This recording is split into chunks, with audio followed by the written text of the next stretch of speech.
Our boy is staring down a giant purple dragon and looks completely bored. He's literally roasting the dragon for trying to Zerg rush him with minions. My man's about to pull a Thanos snap and activate his power-up. He summons a whole-ass golem, calling himself Bullet Hell Iron Man. Flashback to 15 years ago when the Demon Queen was running the world. Her main skill was turning every dude into a massive simp, even dragons. The original heroes got mind-controlled, so the world created new OP fighters. Now that she's dead, the government has to deal with the heroes they made. Some king in a grand hall is about to make a big, dramatic announcement. And his genius plan is to fire all the heroes who just saved them. This noble clown starts yapping about his precious noble lineage. He's basically saying only the rich kids get to have the cool jobs now. So the heroes were just temporary hires until the world stopped ending. Our boy raises his hand to ask a question and the noble starts mauling. The dude is genuinely shocked someone interrupted his little power trip. My man just calmly asks about the logistics of getting fired. The noble pulls the I'm a Duke card like anyone actually cares. He calls their entire life's work low level and waves them off. And our boy just grabs his hand mid-sentence, choosing violence.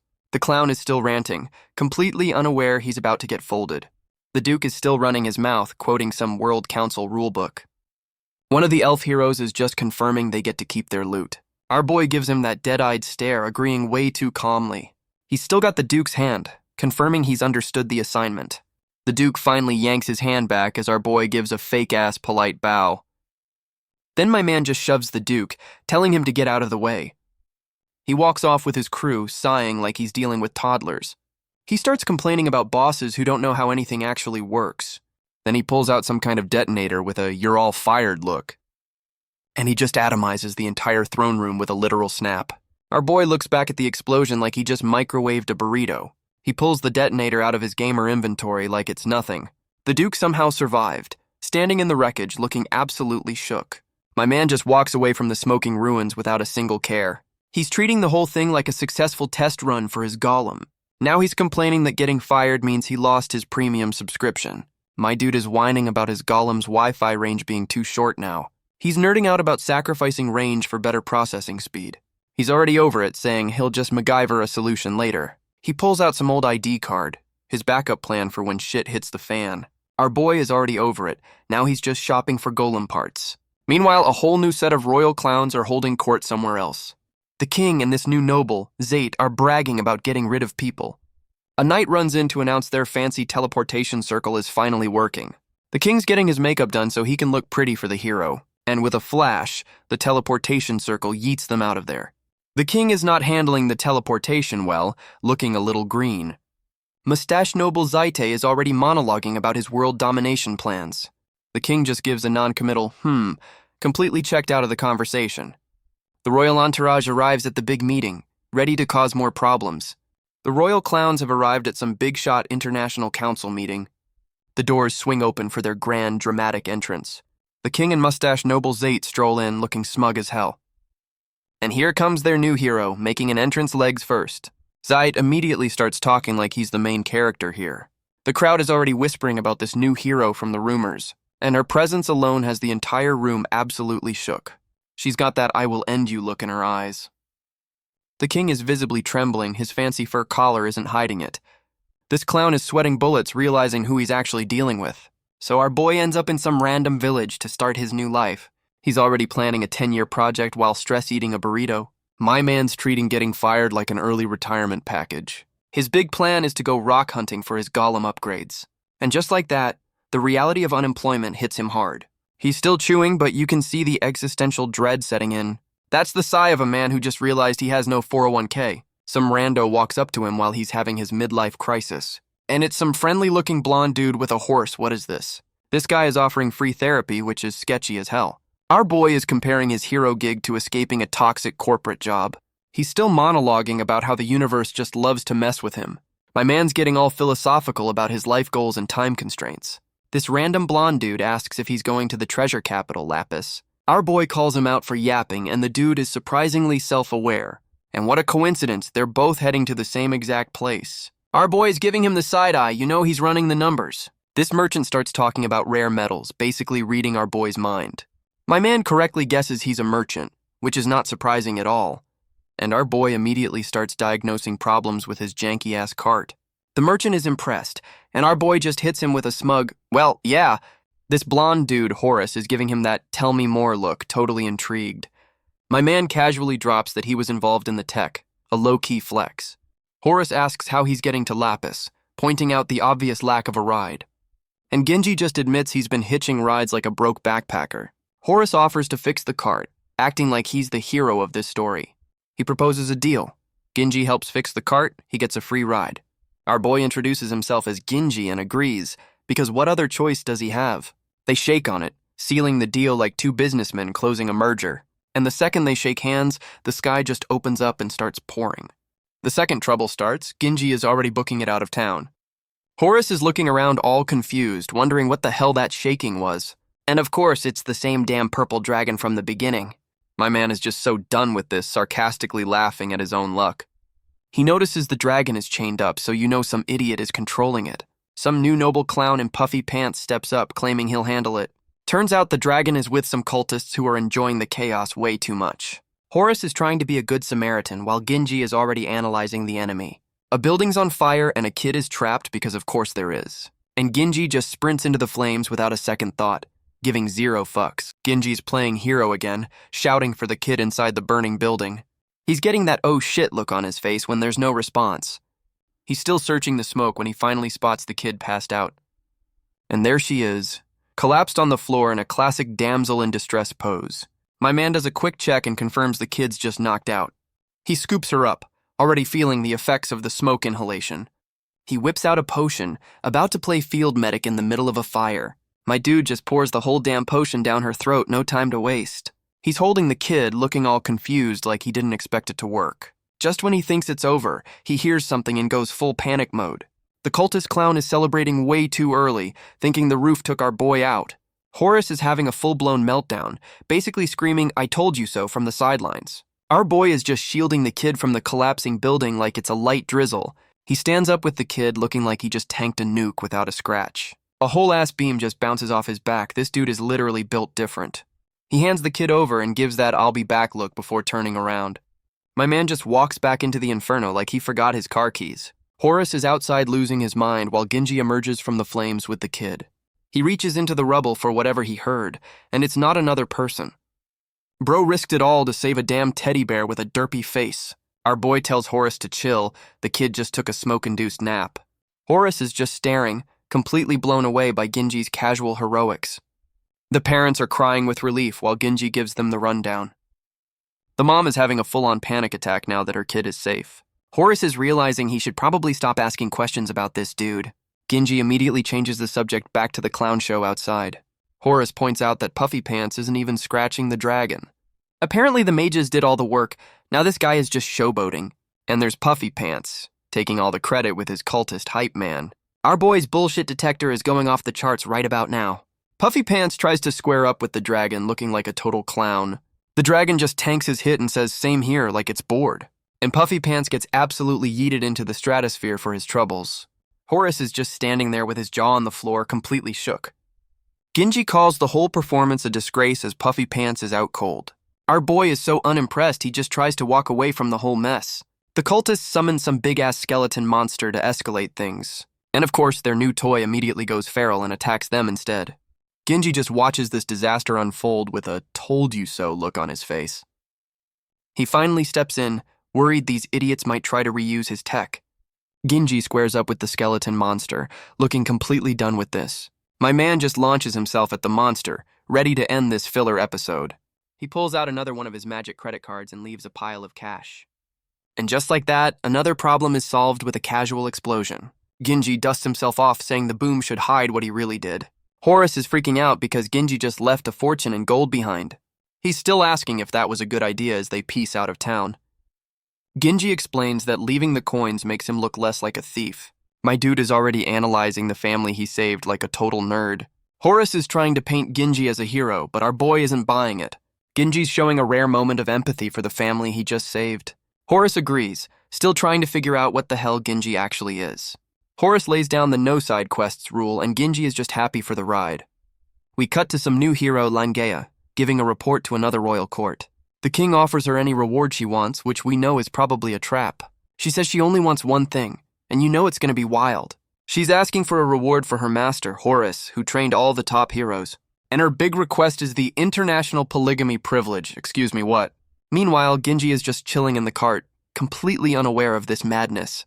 Langa just dropped a bombshell on the whole assembly. What a power move. The king is having a full-on migraine trying to figure out who this Horus guy is. Langa explains he's a commoner, but also the world's strongest golem master. She drops that he was working for the Diamante Kingdom until about a week ago, and the noble from that kingdom has a PTSD flashback to getting fired by Genji. This clown is still mad that a commoner was even working in the castle. Langa puts two and two together and gets that oh hell no look in her eye. She calls them out for firing her master, and the king starts backpedaling hard. The king and his noble buddy are looking shifty as hell, totally caught in the act. Langa complains that her master is so secretive she barely knew where he was. And it all comes back to that World Council rule for hiring commoners during the war. Langa is publicly shaming the Diamante Kingdom for being classist clowns during the war.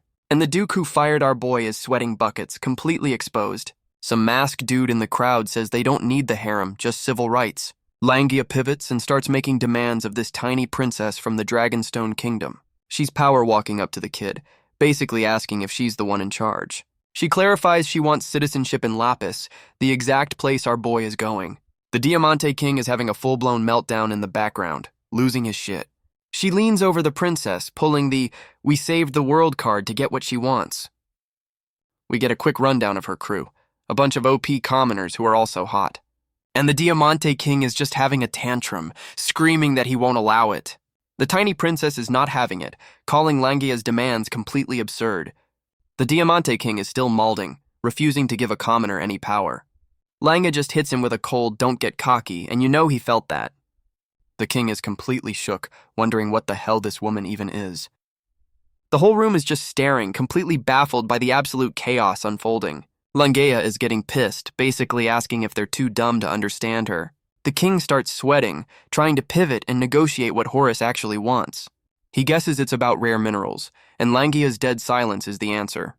The king puffs his chest out, bragging about his kingdom's superior trade routes. He's desperately trying to bribe her, offering Horus special access to his minerals. Langa gets right in the king's face, calling him out on his refugee situation.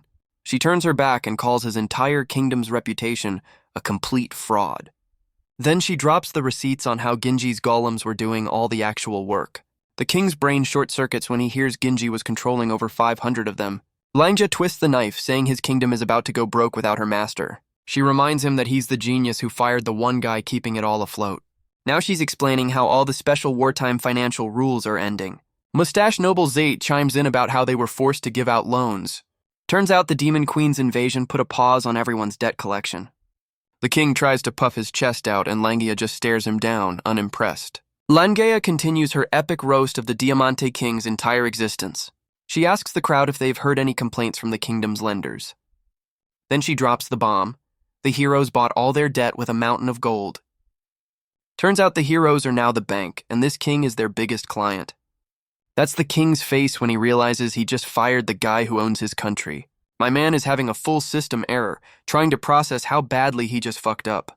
Langa points out the duke who fired Genji, calling him out as the most broke of all.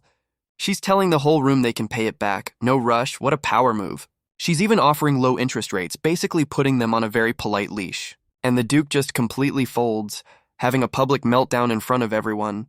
Langa flexes her demon-slaying sword, reminding everyone who made the good stuff. The king is absolutely floored to hear that only one kingdom actually pays its bills. She asks for citizenship while the Diamante King has a full-on tantrum in the back.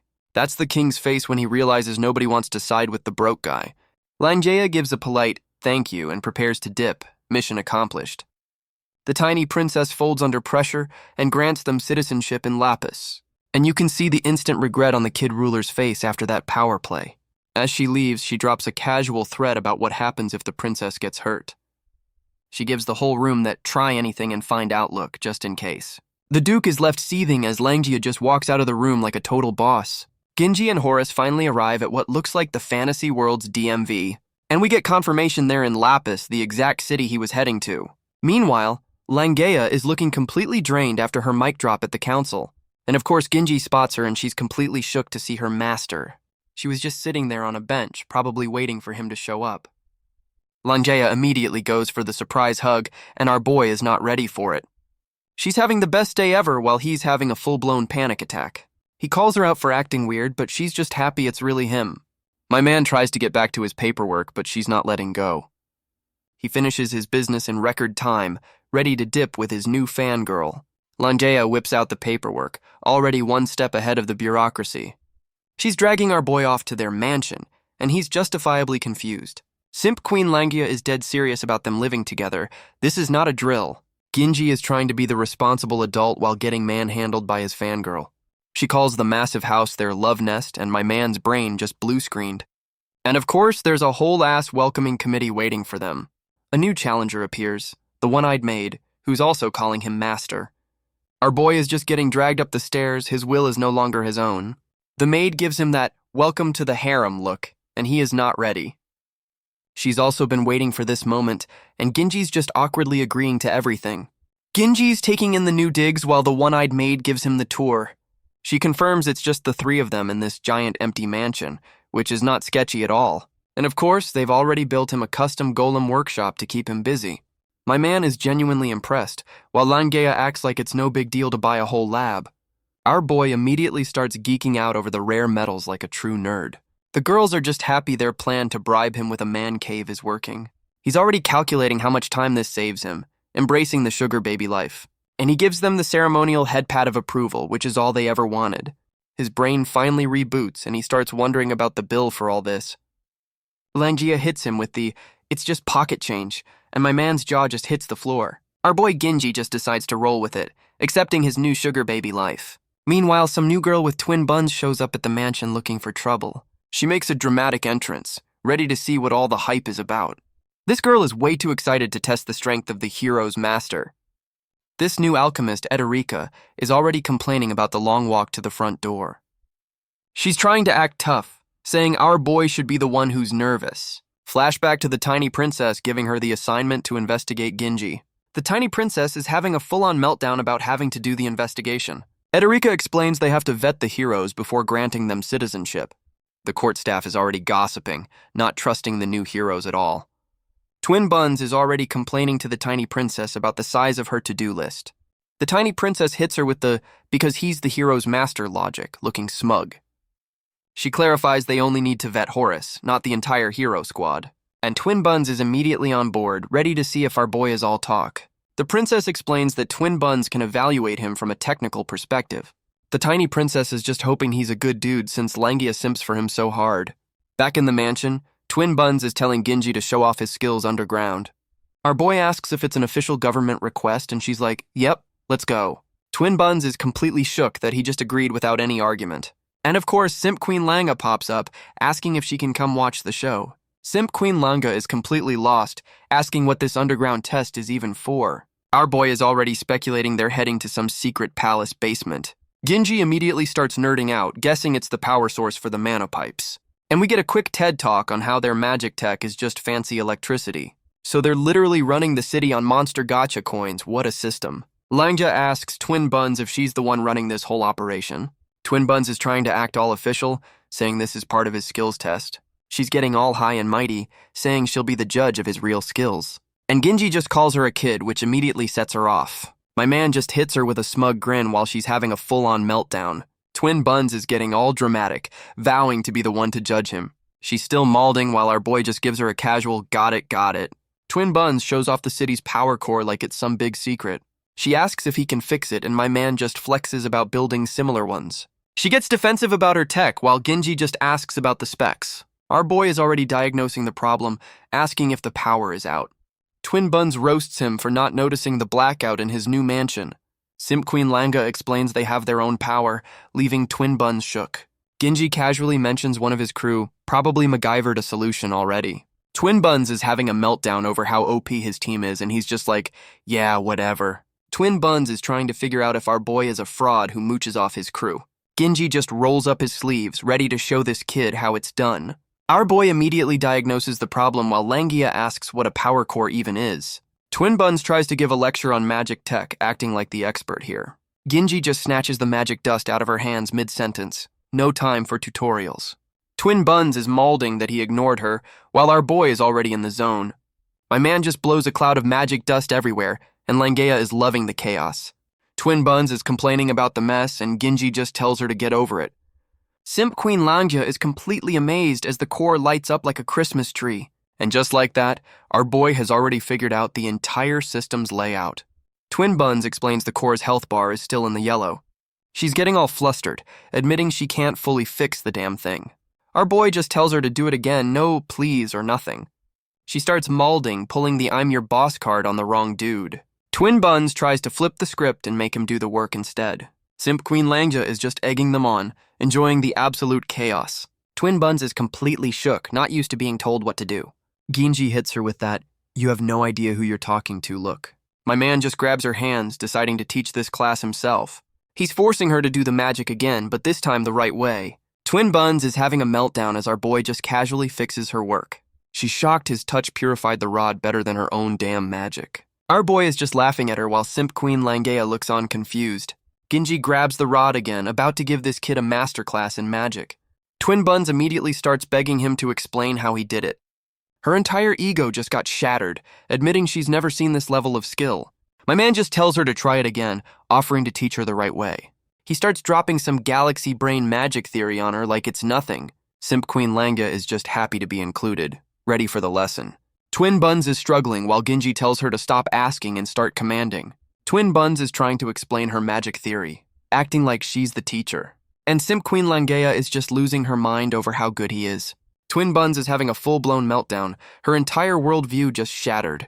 Ginji gives her the most condescending head pat, calling her first try not bad. She's so mad she's literally crying and threatening to sue him for being too good. My man just casually guesses she's been failing at this for about 5 years. She whines about her years of work while Langa just calls her a jealous hater. Twin Buns throws a tantrum, vowing to stalk his work until she figures it out. Simp Queen Langa is just gassing up her master, loving every second of this. Twin Buns vows to steal his skills and our boy just finds her ambition adorable. We cut back to the castle, probably hours after our boy broke Twin Buns. The tiny princess is all hyped, asking Twin Buns for the report on our boy. And she finds her passed out cold in the library. What a professional. My girl got her ego so thoroughly checked she just went into a coma. Her staff explained she came back and just started grinding like a madwoman. The tiny princess is wondering what the hell got into her all of a sudden. Apparently she's been slacking, but meeting Ginji lit a fire under her ass. And now she's suddenly gotten good at her job, what a concept. The tiny princess is just trying to keep the lights on while her expert is napping. She finally puts it together that our boy must have flexed so hard he inspired her. The tiny princess is checking in on Twin Buns, who's still in a work coma.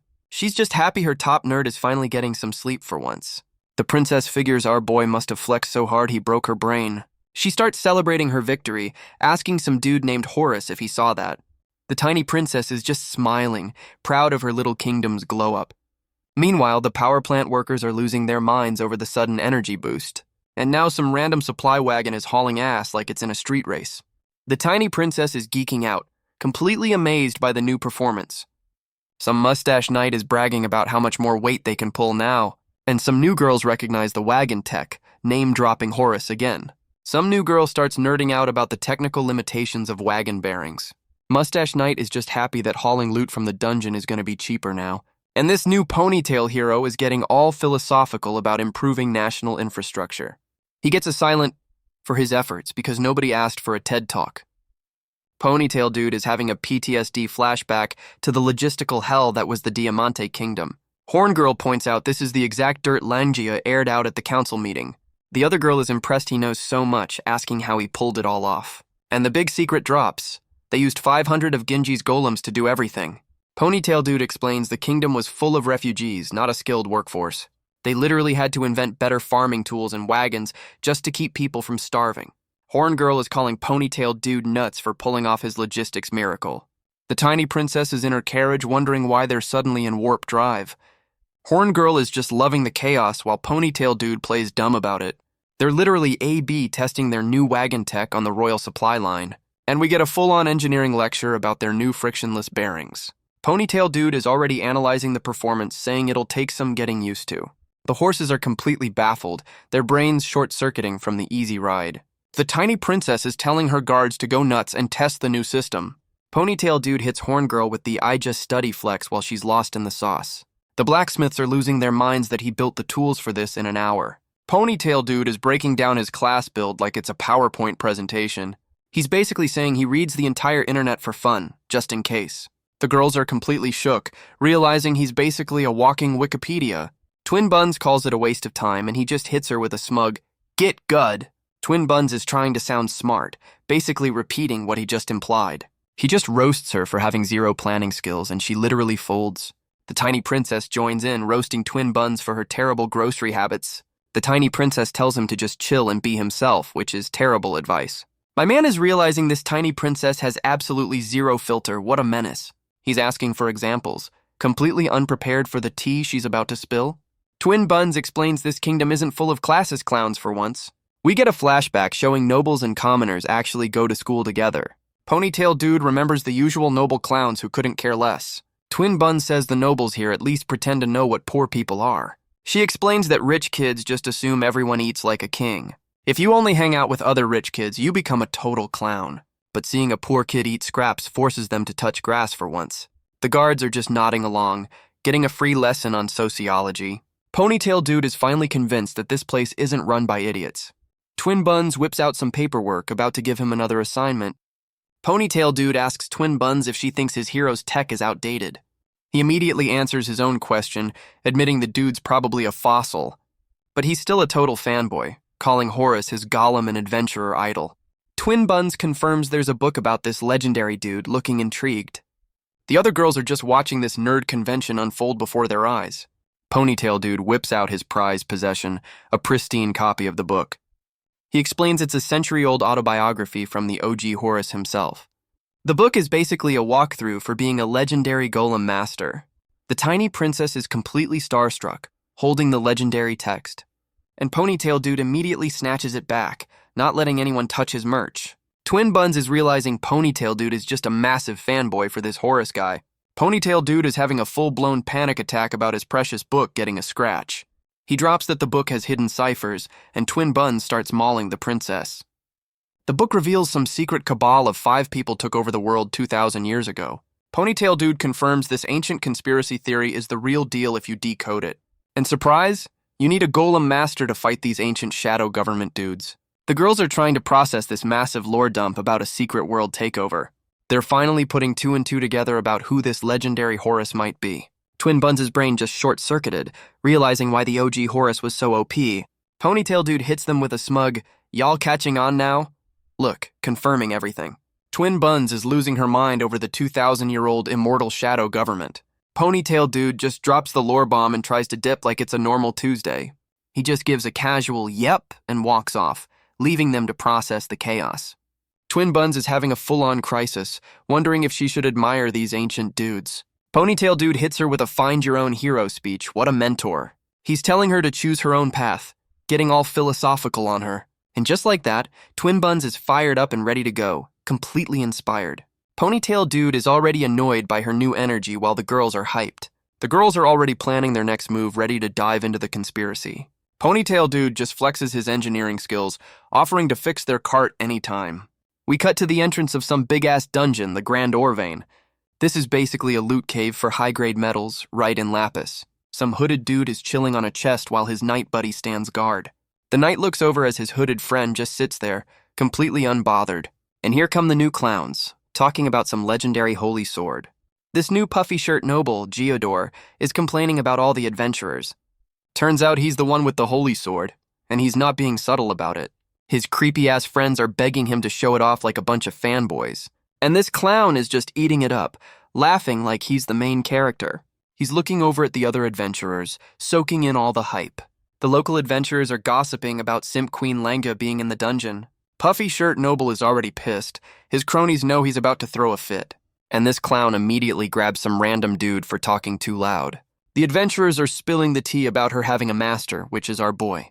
Puffy Shirt Noble pulls the "Do you know who I am" card. What a classic.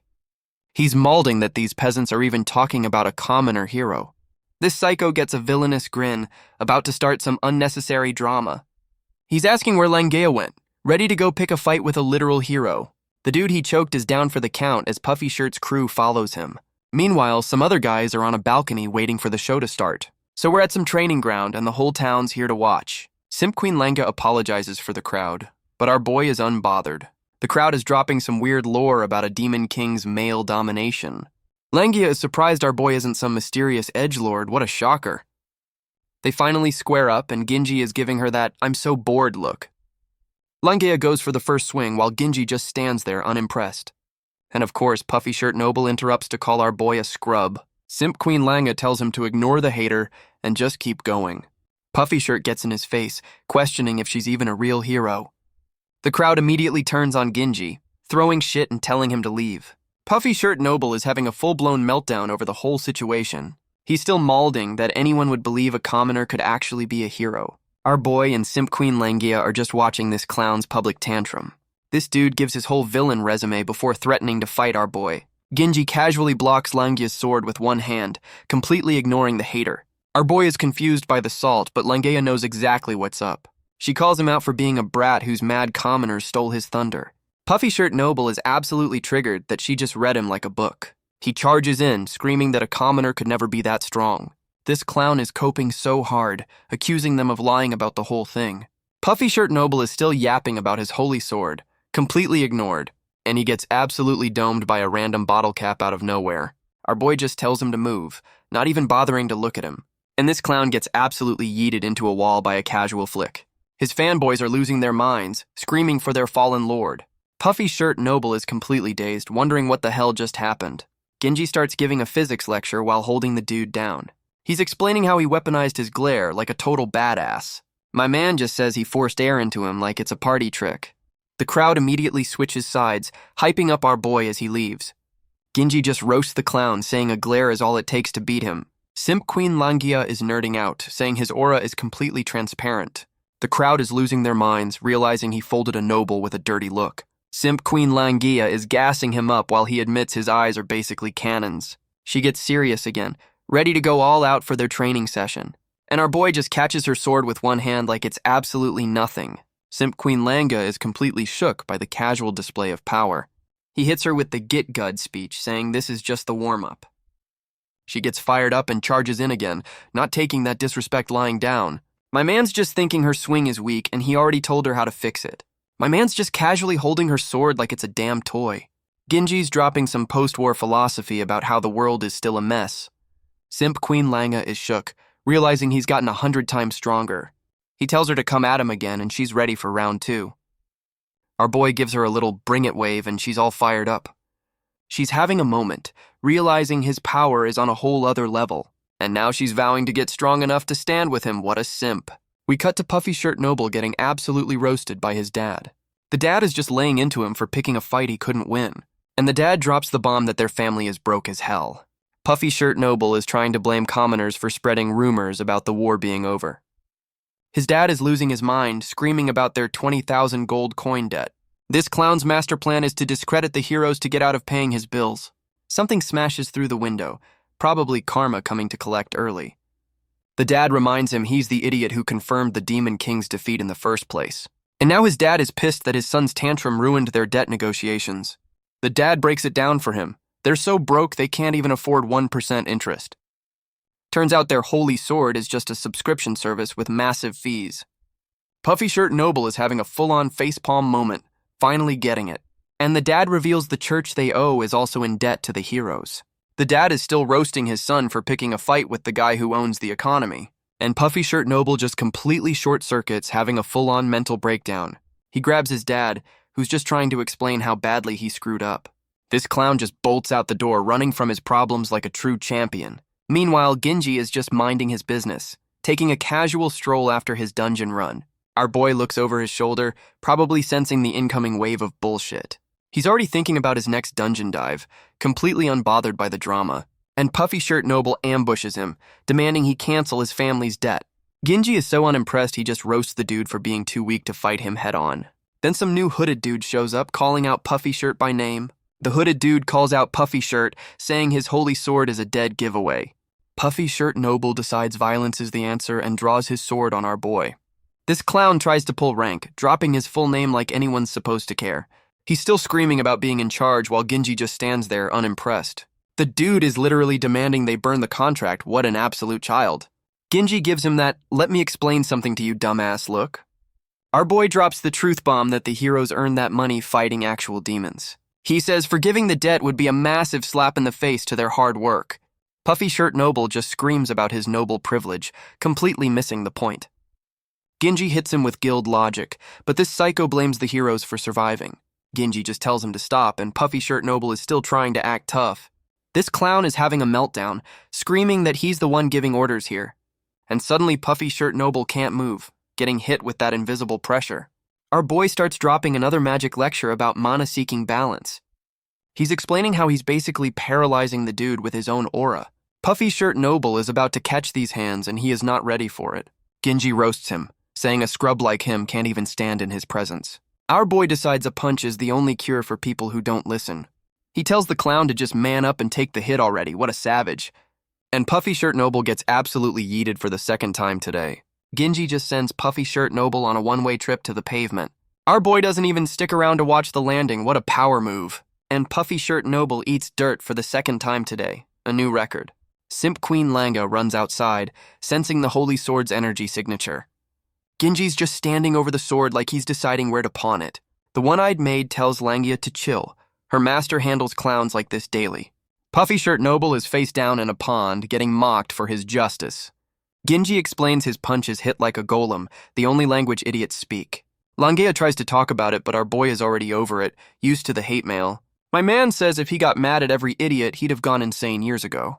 The one-eyed maid is holding the clown's sword, talking about classist bullshit. Simp Queen Langa agrees that commoners feel safer talking to other commoners. Our boy explains how the war accidentally gave commoners a voice for once. He's breaking down how every movement has some loudmouth spouting crazy theories. Genji's dropping the classic "I pay your taxes" line, and he is so over it. The girls feel bad for him, but my man's just used to dealing with idiots. Some local townspeople show up, probably to thank him for handling the trash. The mom offers them a gift basket, a classic "thanks for not being an asshole" move. The one-eyed maid accepts the gift, and the whole crew gets some free snacks. We cut to our boy talking to some new bear ear girl about the power room. The one-eyed maid is hyped about another gift basket from the locals. We get a PowerPoint on how our boy's fix made the city's tech way more efficient. And the family is back, bowing like he's a god for saving them money. Turns out his fix was so good the whole city got a damn tax cut. Langia is wondering if the government pocketed the extra cash first, classic politician move. The one-eyed maid hits her with the "nah, this kingdom's legit," and flexes their budget transparency. Meanwhile, some kids are pointing at Puffy Shirt Noble still face down in the pond. Our boy just says helping this place works for him, playing it cool. Simp Queen Langa points out he's been way more chill since they got here. The girls figure it's because he's finally getting some damn appreciation for his work. Simp Queen Langa realizes our boy is so used to being shit on he doesn't expect thanks. The girls admit they're not really in a position to judge anyone for it. We cut back to the Diamante Kingdom, where the consequences are kicking in. The Diamante King is still mauling, finally admitting our boy ran his entire country. Some knight bursts in to report the city's magic tech is already breaking down. The king is getting jump-scared by his own staff bringing him bad news. My man's complaining they're so broke they can't even afford paper anymore. Another dude runs in screaming that the food carts are broken with no spare parts. The narrator confirms the whole kingdom is falling apart without our boy. The whole city is basically going back to the Dark Ages without him. The narrator explains that with no real problems, their tech bros never had to get good. Turns out his nobles were just a bunch of silver-tongued clowns with zero practical skills. And our boy took all the spare parts and instruction manuals with him, what a legend. The knight reports the whole city is about to riot, all because they fired one dude. The knight's excuse is a classic, "we don't have the manpower," which is just sad. The king's brilliant solution is to just let the commoners figure it out themselves. He then roasts his own knight, asking if he's gonna work like a golem to fix it. My man is finally realizing his world's largest nation title is about to expire. Then some dude bursts in with news that Puffy Shirt Noble is picking a fight with Genji. And that's the king's face when he realizes his noble is harassing the guy who owns him. The staff is explaining how Puffy Shirt Noble demanded his debt get cancelled and got folded. The Diamante King is doing the math and realizing Puffy Shirt's family is broke beyond belief. The king asks what the heroes want, and his staff hits him with an ominous, "nothing want for now." The king's just roasting Puffy Shirt's family for being useless freeloaders with a fancy sword. He decides to just pay the 20,000 gold coin debt himself, and his staff is completely shook. Then he orders them to seize all their assets and exile them, what a savage move. Turns out the king owed Puffy Shirt a favor from some suicide mission 12 years ago. He's basically saying, I paid my debt, now get this clown out of my sight forever. We see the receipt for the 20k gold, and the heroes are already getting a headache. And the Diamante King is already getting interrupted with more bad news. The man can't catch a break. Another staffer runs in screaming about more bad news, because of course there is. The Diamante King is already mauling, demanding to know what fresh hell is breaking loose. He's back on his throne, demanding the report on the latest round of noble bullshit. The king goes feral when he hears noble brats are starting fights with hero groups. He's still processing how settled means Puffy Shirt got punched into another dimension. And now we see other noble clowns are harassing commoner heroes all over the place. Turns out the heroes made other nobles co-sign the debt. What a gangster move. The old guard is pissed that commoners are simping for heroes instead of them. The king realizes the heroes are playing him, letting nobles act up so he has to pay their bills. And my man finally gets it, realizing the heroes are playing him for a complete fool. The Diamante King is demanding an investigation, and his staffer is like, yeah, about that. Turns out the other nobles held a meeting to see who could be the biggest dumbass. The king is seething, realizing his entire court is full of short-sighted clowns. He's trying to play it off like he only paid Puffy Shirt's debt as a special favor. The king asks for the new grand total, and his boy is about to drop a nuke. And the bill is 10 billion gold coins. My man's soul just left his body. He's doing the math and realizing they owe 1,000 times their entire national budget. His staffer is just as shook, wondering where the hell they'd find that kind of cash. The king realizes he's going to have to personally get on his knees and beg to fix this. And he just completely snaps, throwing a royal tantrum like the absolute child he is. The girls are having tea, wondering if the Diamante nobles have lost their damn minds. The one-eyed maid is completely unfazed, saying she saw this coming a mile away. Simp Queen Langa roasts them for being intelligent but having zero imagination. The one-eyed maid agrees, calling them crafty clowns with serious tunnel vision. The newspaper confirms the whole kingdom is hostile, and they need a game plan. The one-eyed maid reminds her they're too broke to pay the 10 billion gold debt. So she suggests they just take whatever the hell they want as payment instead. Simp Queen Langa is trying to figure out the best way to make them pay up. And of course, her first thought is getting new golem parts for her master. She gets a galaxy brain idea to just steal the antenna from their capital city. The one-eyed maid explains our boy used a giant antenna to solo manage the entire capital. Simp Queen Langa is shook, asking if that's a real thing, and the maid's like, yep. The one-eyed maid says building a new one is basically impossible right now. She adds that our boy refuses to build big golems anymore, so that's a no-go. So the girls just decide to go full-on heist mode and steal the damn thing. We get a flashback to our boy looking completely dead inside from his old job. The flashback shows nobles yelling at him for not working while they play games. This clown calls their board game a meeting and roasts Genji for being a commoner. Hours later, our boy is left to clean up their mess after finishing all the work. My man is so lonely he summons golems just to have someone to play board games with. My man is so lonely he's playing board games with his own damn golems. He decides to write a letter, probably his 2 weeks' notice to the whole damn kingdom. The Diamante King reads it, finally realizing this is a major fuck around and find out moment. Some new staffer, Razor, shows up to report to the king, who looks pissed as usual. Razor is telling the king he doesn't want to give in to the hero's demands. The king asks why, and Razor admits the deal would help their debt, but he's still not for it. The king gives him that "are you an idiot?" look, asking why they wouldn't take the deal. He breaks it down for him. They're so broke they can't even pay 1% of the interest. The king just turns his back, completely overwhelmed by how badly he's screwed up. Razor starts nerding out, speculating our boy traded long-range control for more power up close. Razor is worried that if they give up the antenna, our boy will never come back. The king flexes his history knowledge, confirming they're on the same page about the lore. The Diamante King figures our boy was using the antenna as a Wi-Fi extender for his golems. Razor realizes the antenna is the only reason our boy even stayed in this clown kingdom. The king just accepts it, knowing they fumbled their only connection to him. Razor admits he was coping hard, hoping our boy would actually come back to this hellhole. The king asks what the other nobles thought, and Razor's silence is absolutely deafening. Razor already knows the other nobles read the letter and came to the dumbest conclusion. He explains the nobles think the antenna is useless since it's not currently turned on. The king roasts his own court for calling it trash and underestimating commoners yet again. The Diamante King is remembering some old-ass advice about not being a gullible idiot, and he's realizing he surrounded himself with yes-men instead of competent staff. The king finally gets that his dad wasn't just spouting boomer wisdom. My man's made his choice, telling them to get ready to hand over the antenna. Razor is completely shook, asking if he's really gonna accept the hero's terms. The king confirms he's giving up on our boy ever coming back. What a final L. But he's also about to make his own nobles' lives a living hell for this. Razor is totally on board with the plan to absolutely ruin the nobles. The king goes full tyrant mode, ordering them to prep dungeons to imprison the clowns. He's remembering how he built his whole court out of professional ass-kissers. Razor is trying to gently tell the king he's been acting weird lately. He's basically calling the king a lazy genius who only tries when he has to. The king catches him mid-thought, and Razor is completely caught off guard. My man finally asks if our boy is mad they treated him like garbage. Razor says Genji is too chill for grudges. He just wanted to punch a noble. The king is just staring out the window, realizing they're not even on his radar. My man is fidgeting behind his back, clearly having a "we fucked up" moment. Razor calls him out, asking if he's still coping about losing our boy.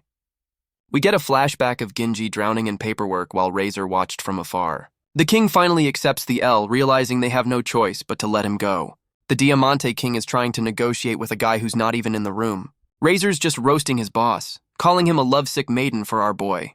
The king gets a galaxy brain idea to throw in a bonus from the vault. And just as fast, he tells Razor to forget it, leaving the poor dude confused. Razor is spying on the king, who's having a full-on "I miss him" monologue. The king is coping hard, saying they'll repay him one day if the country survives. My man is already scheming about that bonus. What a sneaky old bastard. We cut to our boy in a crystal dungeon, spotting Simp Queen Langa way up high. Genji immediately starts parkouring down the crystal cliffs like it's nothing. He lands at the bottom, ready to see what fresh hell this dungeon has to offer. Some origami-ass crystal bird immediately dive bombs our boy. Genji's magic senses are tingling, already looking up at the incoming threat. The bird screeches as it bounces off some invisible shield, classic MC plot armor. My man is already complaining his usual aura trick isn't working on these things. The crystal bird starts glowing, probably about to use its special move. Genji admits his aura at least slowed it down, but it's not a one-shot kill. Our boy decides it's time to bring out the big guns, literally. He summons a whole-ass cannon golem, ready to solve this the American way. Genji takes aim at the flying pest, about to delete it from existence. And the bird gets absolutely vaporized, even saying GG on its way out. Another crystal bird pulls up and our boy is just standing there, completely unbothered. He's just looking at the loot, calling it weak like he didn't just vaporize it. My man just crushes the crystal like it's a damn sugar cube. What a flex. And just like that, he's got a whole bag of loot and is ready to dip. My man is just smashing his loot into smaller pieces like a one-man factory. He's already sorting his haul, deciding what's worth keeping and what's vendor trash. Simp Queen Langa finds him in the warehouse already grinding. No days off for this dude. The one-eyed maid tells her he's been at this since he got back. The man has no chill. Our boy just explains he's sorting his stuff like it's the most normal thing ever. The one-eyed maid calls him out, saying all the rocks look the same to her. Our boy hits the one-eyed maid with a lecture on how her appraisal skill is trash. He's breaking down the dungeon loot system like it's a damn wiki page. The one-eyed maid flexes her alchemy, saying she can just fix the low-tier drops. My man is complaining about the dungeon's shitty drop rates, a true gamer at heart. Simp Queen Langa asks if he's washed, so he explains his jack-of-all-trades build. He admits he's not a specialist in metal alchemy, just good enough to get by. He's about to clock out for the day, but Simp Queen Langa has some tea to spill. Our boy hears the word bonus and is immediately interested. What a loot goblin. Simp Queen Langa asks if he wants the extra metal the Diamante clowns are offering. And the deal is official. They're getting the antenna for a discount on that massive debt. Genji tells the one-eyed maid he's officially done managing that clown kingdom. And the Diamante King sent over a bonus package to sweeten the deal. Simp Queen Langa explains she just wanted to boost his golem Wi-Fi signal. The whole crew is just chilling, happy about their new high-tech paperweight.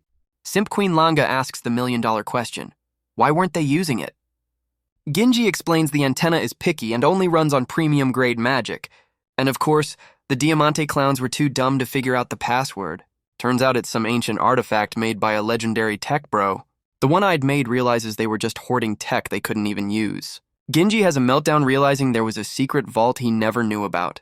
Our boy is trying to downplay the bonus, but Simp Queen Langa is just happy to be there. The girls are hyped to open it, but our boy is having a PTSD flashback to the vault. He's already guessing the Diamante clown sent a priceless artifact by mistake. The one-eyed maid asks if it's trash, and he hits her with a hard no. My man reveals this one item just skipped his research ahead by a decade. He explains getting this thing was a 1 in a million drop, and they just mailed it to him. He's geeking out that the king's ignorance just handed him the perfect gift. My man admits he was avoiding this research path because it was too grindy. He starts explaining a hypothetical where the Diamante clowns weren't complete idiots, and if they'd offered him this, he would have stayed. What a massive L for the king. Our boy says he would have left that clown kingdom anyway to go grind dungeons. The one-eyed maid asks if he'd ever go back, and he hits her with a hard no. Simp Queen Langa asks if he's going to forgive the debt now that he got his gift. The one-eyed maid is already scheming, knowing the nobles will get cocky again. And Simp Queen Langa is ready to remind them exactly who runs this shit. Our boy immediately calls them out for planning to bait and execute some idiots. She just hits him with the, "I learned it from watching you," and he can't even deny it. The Diamante King is rereading the letter, completely shook the debt is actually gone. Meanwhile, some new hero lady is pulling up to the Diamante Kingdom's gates. This new hero is here because she's finished with her post-war cleanup duties. Some kid is messing with a carriage's speaking tube while a guard loses his mind. The kid is just asking who's on the other end, completely unaware of the bullshit to come. The new blonde hero is just watching, saying this is exactly the clown show she expected. And some new mustache clown on the other end tries to make them all his mistresses. This clown is already outside, bragging about his sword and calling the locals poor. He's threatening the townspeople, asking if they really think they can control a hero. Blonde hero and her crew step up to this clown who's still running his mouth. She's barely holding back from introducing his face to her sword. What a mood. Her boy just puts the clown in a headlock, telling him he's about to be famous. Mustache clown runs off screaming threats while his crew follows. What a coward.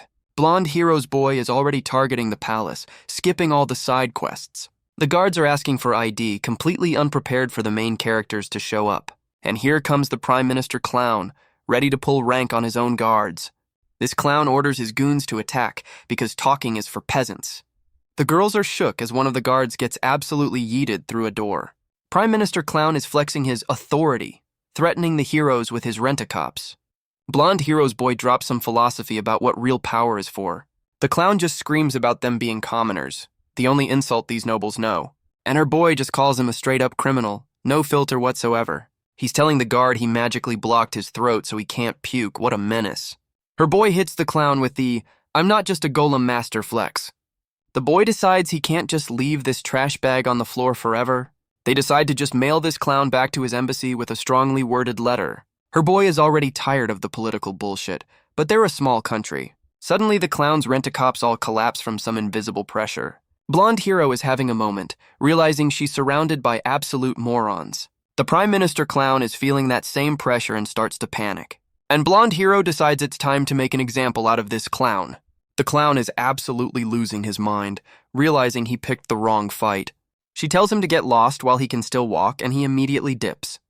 Prime Minister clown is on the ground, finally remembering he's not the main character.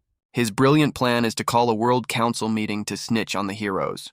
Blonde hero just leaves him eating dirt, telling him to enjoy the consequences. We cut to another kingdom where a staffer is sprinting in with the latest drama. He tells the new fur coat king that some duke is running his mouth about their princess. And it's the same Prime Minister clown who called their kingdom a bunch of slaves. This clown then sent his private army to surround one of their bases. What a move. But the heroes folded his army, and now the king's got some very angry fan mail. Blonde hero is in the room, telling the king the confidential letter is mandatory reading. The king is trying to dodge his responsibilities while his staffer begs him to just open it. Fur coat king is sweating bullets reading the letter from blonde hero. My man looks up, realizing he's dealing with a different breed of hero. The staffer admits blonde hero is way smarter than they gave her credit for. He asks what she wants, expecting her to demand Prime Minister clown's head. But nah, she's calling a whole-ass World Council meeting to air the drama. She's basically inviting all her haters to a come get this smoke convention. The staffer is completely shook by this absolute power move. Fur coat king knows exactly what's up. She's about to fold them all at once. Some other nobles are gossiping, confirming a lot of people are salty about the heroes. The staffer explains the old guard is pissed a bunch of commoners saved the world. Fur coat king and his boys are coping, saying only results matter, not effort. Another noble chimes in, saying most of the complainers didn't even do shit. And blonde hero's letter just hits them with a don't care who's right. The staffer's mind is blown, realizing she doesn't give a damn about their excuses. My man's having an existential crisis that a teenager is more mature than him. He drops some lore about why religious leaders are banned from the World Council. The staffer finally gets it. She's about to teach them what a real hero is. Blonde hero is about to make all these old money clowns absolutely terrified. We get a whole ass PowerPoint on the world's 3 major power factions. Fur Coat King knows this meeting is about to be a complete shit show. Fur Coat King is already over this whole situation, looking absolutely drained. He's asking his staffer if our boy is actually going to show up to this clown meeting. The staffer is like, hell yeah he would, ready to see the fireworks. He explains our boy wouldn't just sit by while his students get slandered. Blonde hero's boy thinks he'll show, but he's got his own reasons for it. Fur Coat King is wondering if our boy has just completely lost faith in the world. They're worried he'll just protect his own kingdom and let everyone else burn. The staffer is still holding out hope that he's a classic protect the weak hero. Then he realizes our boy's powers aren't just for defense, they're for violence too. And now some salty old nobles are complaining about commoners staying in the castle. The noble is still yelling about how they have the authority to protect people. The staffer is having a crisis, wondering if he's even capable of that hero mindset. Fur Coat King hits him with the no good deed goes unpunished speech. And the staffer is having a full-on epiphany over this basic-ass concept. Fur Coat King explains that a paycheck isn't the same as actual gratitude. He's getting fired up, saying they need to brainwash themselves into respecting the heroes. My man says if they don't, the whole world they saved is basically worthless. He's telling his boy that this meeting is going to be a make-or-break moment for everyone. Some old dude reports that Blonde Hero basically sent a come-at-me-bro invitation.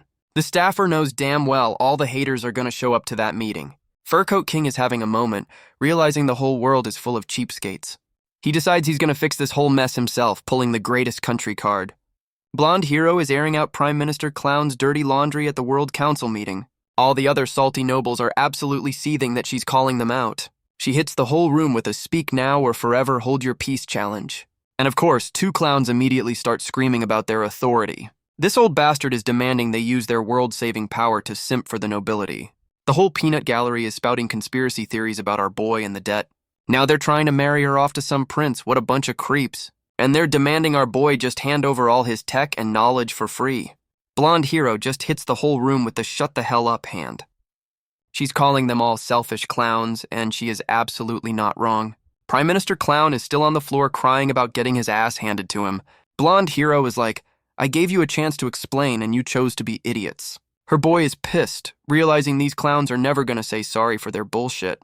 She hits them with the, my master gave me this power to save you. What did you do?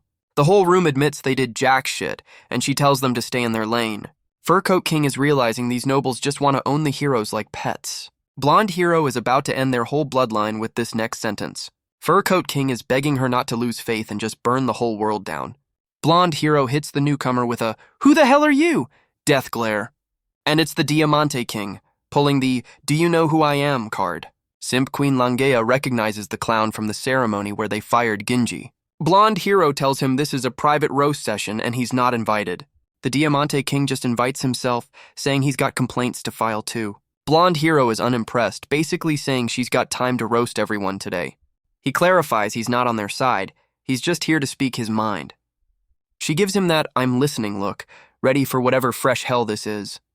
The Diamante King starts his speech, name-dropping Langa and our boy. And he hits the whole room with a genuine thank you, what a plot twist. Simp Queen Langa is completely shook, recognizing the king who fired our boy. The Diamante King says they all forgot the most important thing, being grateful. He's still on his gratitude soapbox, while Blonde Hero just stares, unimpressed. The peanut gallery of salty nobles is absolutely losing their minds at this betrayal. Blonde Hero admits he's grown, but she's not buying this redemption arc just yet. She hits him with the why now, after all the shit they've been through. The Diamante King actually admits she's right to call him out on his bullshit. He's giving a whole speech about how they've been disrespectful assholes. He offers to show her a possibility, and she's looking at him like, you and what army? The Diamante King starts analyzing her power, calling her pressure ability fearsome. The Diamante King tries to copy her pressure move, literally guessing how it works. And this clown actually pulls it off, folding all the salty nobles with his own aura. Blonde Hero is completely stunned that this old man just copied her signature move. She immediately counters with her own pressure, and now they're in a standoff. The Diamante King is just laughing his ass off, clearly enjoying the power trip. He admits he knew he'd lose, but is still shocked he got completely overpowered. The king calls his own attempt disappointing while the other nobles are still eating floor. He tells her she doesn't seem like the type to just flex her power like this. My man's giving his villain origin story about how his country made him an asshole. And now he wants to meet her master to apologize, finally admitting he fucked up. And our boy just walks in, saying he couldn't exactly ignore all the name-dropping. Genji finally comes face to face with the Diamante King, calling him out by name. The king is actually on his knees, apologizing for treating him like a damn slave. Our boy is completely unfazed, basically saying, yeah, I'm doing fine without you. Genji tells the king to get his ass up, he's not here for the pity party. He admits that bonus item the king sent was actually a massive W for him. My man says that one gift made up for all the years of thankless bullshit. The Diamante King takes the out, saying their debt is officially settled. He gives our boy his blessing to stay in the new kingdom, finally letting him go. Genji hits him with a cold, "Are you satisfied now?" to end the conversation. Genji calls out the king for not begging him to come back, but the old man is on his redemption arc. The king asks our boy for a live demonstration of his power. What a ballsy move. Our boy is completely confused, like, did you not just get done groveling? The king's like, show me, don't tell me, wanting to feel the power firsthand. Genji agrees, realizing the king read some book and wants to test the theory. The king gets all fired up, basically screaming, bring it on, like a shonen protagonist. And our boy just unleashes a damn nuke of pure pressure, filling the whole room. The king is getting absolutely folded, barely standing under the immense power. Genji just turns his back, casually roasting him for even managing to stand up. The king admits he's surprised he didn't get knocked out, taking the L with some dignity. Blonde hero roasts the king, saying this world lets any incompetent idiot wear a crown. The Diamante King gets all philosophical, talking about the possibility in the world they saved. He's literally begging her not to lose faith in humanity just yet. What a turnaround. Blonde hero is just staring, probably wondering if this clown is for real right now. The Diamante King is bowing his ass off, fully committing to this redemption arc. Blonde hero admits she was one bad day away from just giving up on this whole world. But she says this old man actually proved her wrong by not being a complete tool for once. Her boy is just watching, probably shocked she didn't just execute everyone in the room. The Diamante King is dropping some lore about how a ruler is different from a hero. And blonde hero actually bows back, promising to remember his gratitude for their work. The Diamante King is ready to take out the trash, deciding which dungeon to throw these clowns in. Our boy offers to send the paperwork, and Furcoat King is hyped for some organized justice. The salty nobles are locked up, screaming about how unfair it is to face actual consequences. This clown is still pulling the rank card, shocked that a marquise is getting punished for his actions. Another one starts listing his contributions like anyone gives a damn about his resume right now. And now they're planning a coup, saying they need to guide the king back to their bullshit. Some lady pipes up saying she knows communication magic, about to make a terrible decision. These idiots are ordering a damn dragon to attack the capital, escalating things immediately. They're even dropping the location of the summoning stone. What a bunch of tactical geniuses. And the plan is to just take over the capital with a giant monster, classic villain move. These clowns are justifying sacrificing the whole capital just to get their way. Mustache Clown is worried, saying their last dragon experiment was a total flop. But the main clown is like, nah, this time we go full power, what could go wrong? And suddenly they're all shook, getting called out for their genius plan. The guards pull up saying they wiretapped their magic and they're all terrorists now. Meanwhile, Furcoat King is having a meltdown, screaming about the endless stupidity. His staffer is literally holding his crown on while the king throws a royal tantrum.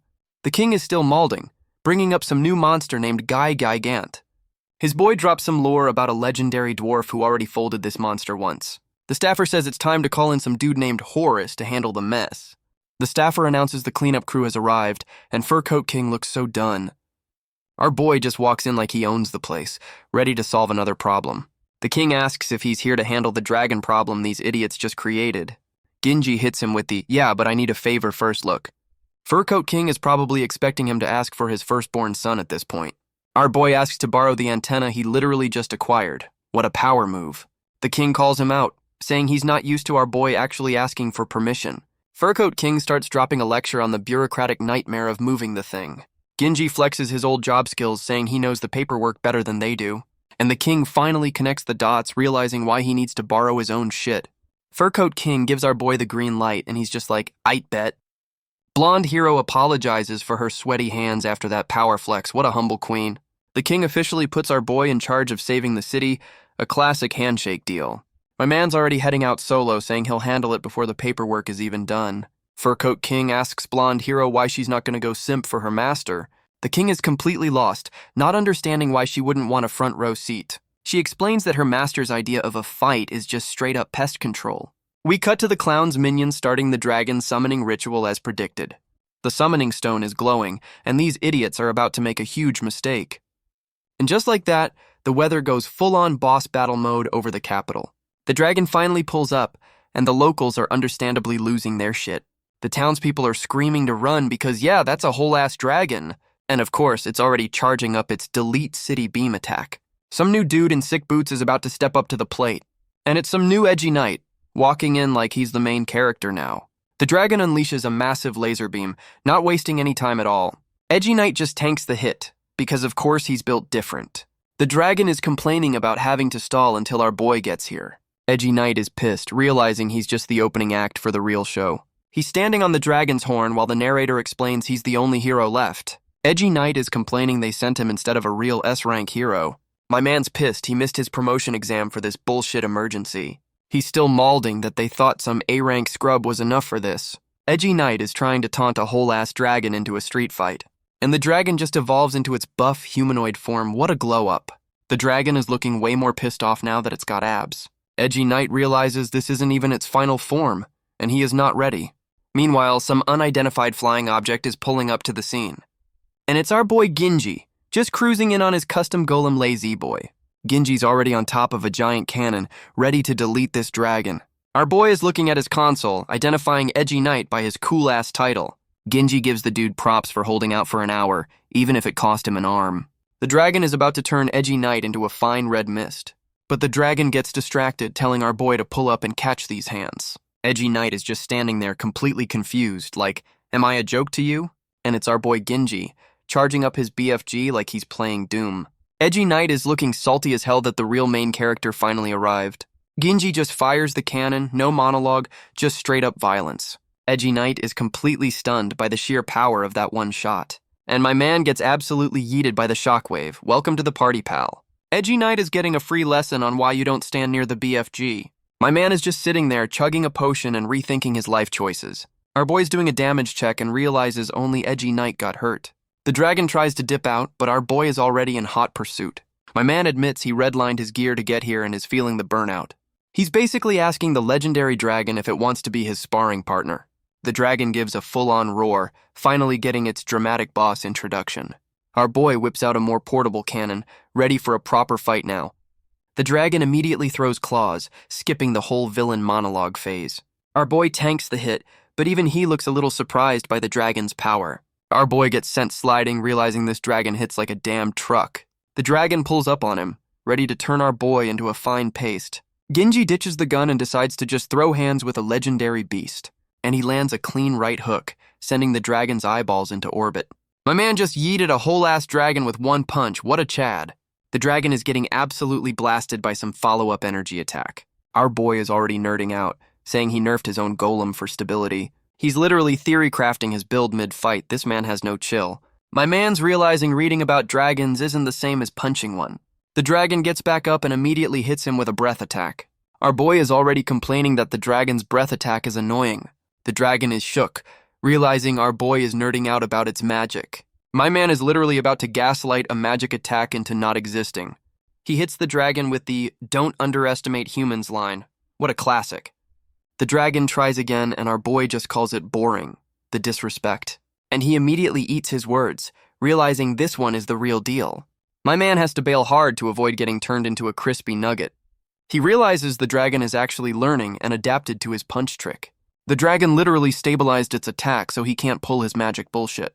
Our boy is now screaming at a legendary beast to just chill out. Our boy decides to just punch it again, because if it ain't broke, right? And the dragon just self-destructs its own head to counter the punch. My man is completely shook by that kamikaze move. What the hell? He's getting absolutely bodied by a headless dragon. This is a new low. Genji is trying to figure out how a headless corpse is still fighting him. And of course it's got a healing factor. This is a proper boss fight. Our boy is just floating there, saying his secret plan is almost done. He's so busy monologuing he almost gets turned into a damn pancake. The dragon just flash-stepped behind him. This thing is getting way faster. My man's breaking it down, realizing it's not magic, just pure speed. The dragon starts spamming some kind of needle attack, and our boy is surprised. My man is forced to dodge, already annoyed he has to actually try in this fight. He's still weaving through the attacks, trying to figure out the dragon's pattern. And he finally gets tagged, taking a direct hit and getting knocked off balance. Edgy Knight is watching from the sidelines, having a full-on what the fuck moment. Our boy gets slammed into the ground and trapped. The dragon is not playing around. Genji is pissed, finally realizing this thing is actually trying to kill him. But the dragon just dips mid-fight, leaving our boy completely confused. My man realizes the dragon is pulling a tactical retreat to attack the city. Genji sighs and starts booking it, because of course he has to save the civilians. Our boy is chasing the dragon, saying this is only his B-tier plan. The dragon pulls up for round 2, completely unaware of the bullshit to come. Genji says he's about to beta test some new unfinished gear on it. He calls his new toy Deus Ex Machina. A little on the nose, my guy. My man is already flexing, saying the dragon's power level is irrelevant. He's already called the GG, saying his victory is absolutely guaranteed. And the dragon gets turned into sashimi by some invisible bullshit attack. The dragon is making the universal what the actual fuck face right now. We get a flashback to the Diamante King, admitting his gift was a 200 IQ play. Genji explains he turned the antenna from a Wi-Fi router into a supercomputer. The dragon is back for round 3, and our boy looks completely unbothered. My man just floats there while the dragon gets absolutely styled on from behind. He hits it with a whole-ass golem Gatling punch, just disrespecting the beast. Our boy is looking annoyed, like this is just taking up his valuable grinding time. The dragon admits it's not even at full power yet, still in beta testing. Genji's like, same, saying his new toy is also not fully calibrated yet. He decides he's done with the beta test and is ready to uninstall this dragon. My man clenches his fist, about to deliver the final fuck you punch. And he pulls out a giant-ass sword, because why not add insult to injury? The dragon is looking up like, wait, that wasn't in the patch notes. The dragon is going for one last desperate attack, not ready to take the L. It unleashes a whole-ass fuck you beam, but our boy is just floating there. Genji hits it with the it's not you, it's me breakup line mid-fight. Our boy winds up for the final swing, ready to end this thing's whole career. He unleashes his special move, Taurus Thur, and it's a clean-ass slash. The dragon gets absolutely deleted, bisected by the sheer power of the swing. And just like that, the legendary beast is turning into a cloud of dust. Our boy lands like a superhero, the job is finally done. My man's first thought is checking for loot drops, a true loot goblin.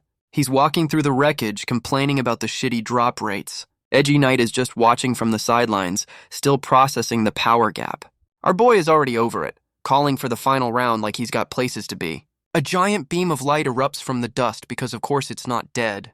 The dragon is back and roaring, clearly not happy about getting bisected. My man's just flexing his regenerated claws, ready for another round of this bullshit. Genji is just looking up, completely unfazed by the dragon's dramatic comeback. The sky fills with smoke, signaling the start of the next annoying boss phase. And the dragon just summoned a whole-ass army of its little brothers. Genji just sighs, sarcastically calling the incoming dragon swarm lively. The whole damn sky is filled with dragons now. This just turned into a raid. Our boy is annoyed the dragons are resorting to a cheap Zerg rush tactic. He snaps his fingers, basically saying, if you insist. My man decides to return the favor because he's got numbers too. The ground starts shaking.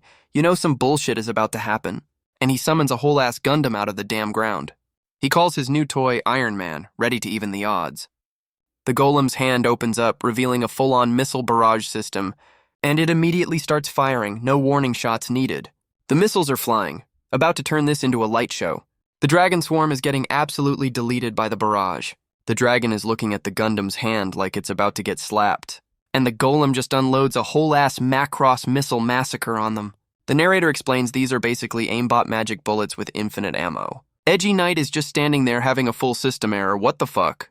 And our boy is already complaining these mobs don't even drop gold priorities.